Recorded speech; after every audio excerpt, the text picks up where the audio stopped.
O Matheus Duarte perguntou o seguinte: o senhor considera a apostadoria como um ato administrativo de formação composto ou complexo? Não entenda isso como um fora, pelo amor de Deus. Mas assim, eu não costumo falar o que eu considero, porque isso atrapalha muito o aluno. Eu tenho que te falar o que a banca considera e principalmente o que o STF considera. Isso foi uma discussão muito válida esse teu comentário. Porque, assim, essa foi uma discussão que surgiu durante muito tempo. Durante muito tempo, vamos lembrar só uma história aqui. O que é um ato complexo, o que é um ato composto? O ato administrativo complexo é aquele em que você tem a necessidade do somatório, né, da junção de vontades de órgãos ou entidades distintas para atingir o mesmo objetivo. Então, quando você tem um ato complexo, você não tem atos isolados que se complementam. Você tem uma reunião de vontades, um somatório de vontades, e dali resulta um ato. Então, por exemplo, a professora de Pietro, ela nunca defendeu essa tese, mas é a tese que cai em prova. Ela dizia que nomeação não é ato complexo. Qualquer tipo de nomeação para sua prova hoje tem que ser considerado um ato complexo, tá? A de Pietro diz que não, que é composto e tal. Mas vamos dar um exemplo recente.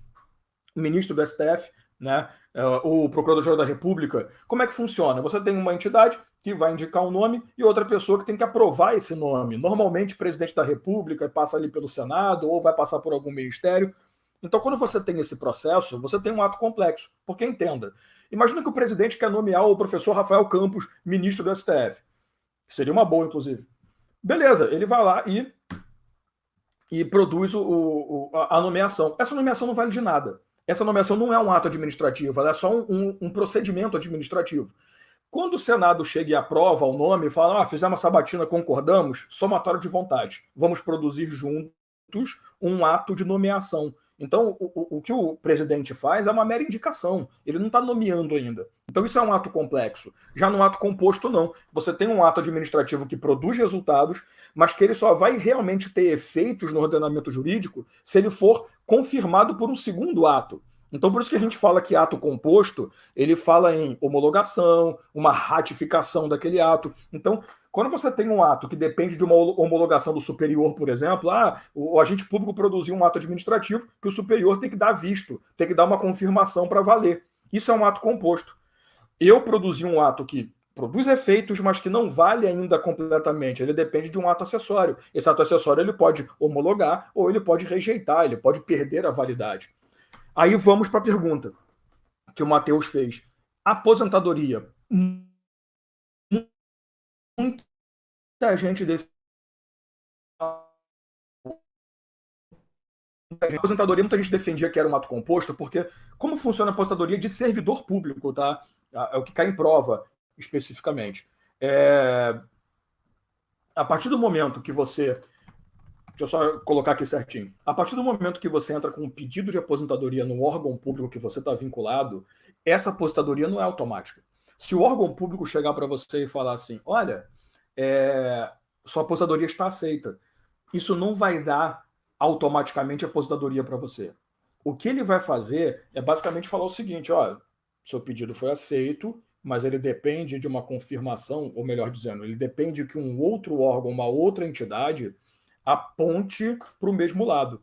Então, quando ele chega e fala, ó, você quer se aposentar, beleza, os documentos estão certinho, tudo bonitinho, depende do Tribunal de Contas. Se o Tribunal de Contas concordar, se ele falar assim, eu concordo, vamos aposentar, eu tenho um somatório de vontades.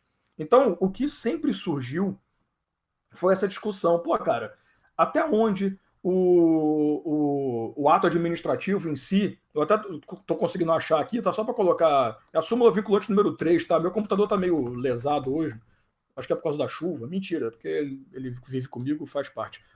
Essa súmula vinculante 3 é que resolve muita coisa. Deixa eu jogar na tela aqui, deixa eu aumentar só um pouquinho o tamanho do zoom aqui, para ficar melhor, e eu vou jogar na tela para vocês aí, ó. Que a discussão se resolveu exatamente aqui, tá? Vai para a tela, tá dando para enxergar aí, meu povo? Dá para ver? Deixa eu jogar direto, né? Fica com a minha cara, não. Ó, nos processos perante o Tribunal de Contas da União, que é o caso, por exemplo, da apostadoria, ele vai falar depois, assegura-se contraditório ampla defesa. Então, o que a gente entende?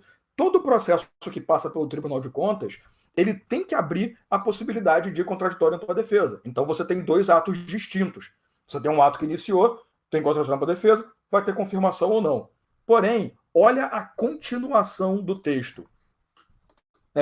E a ampla defesa quando a decisão puder resultar anulação ou revogação de ato que beneficie o interessado, excetuada a apreciação de legalidade do ato de aposentadoria, reforma e pensão. O que isso significa para a gente? O que o Tribunal de Contas faz não é corroborar com a aposentadoria homologando o processo. O que ele faz é analisar se a aposentadoria foi legalmente conquistada. Então você entende como é que é diferente? O que ele está fazendo é uma análise de legalidade. Ele não está verificando se está tudo bonitinho, tudo certinho, os documentos estão. Não, o órgão público já fez isso. Ele falou para você: olha, você está aposentado aos meus olhos, mas eu dependo de uma manifestação do Tribunal de Contas. Quando ambos se manifestarem juntos, você estará aposentado. Por que não tem, ele fala excetuando? Porque nesse caso não tem contraditório. Como não há um ato produzido, não tem contraditório para a defesa. Se não tem contraditório para a defesa, automaticamente a gente pode dizer que ali é um ato complexo, tá? Então, desculpa se eu rodeei muito, mas o Matheus, a ideia é essa. O que a aposentadoria é para a STF? Pô, súmula vinculante 3, né, parceiro? Então você vê que o STF posicionou. E para a prova, é um ato complexo. Se você pegar livros, artigos, isso é minoritário, isso é discussão, mas para concurso público, ato complexo. Eu já peguei muitas questões nos últimos anos e de várias bancas diferentes e a resposta era sempre a mesma. Beleza?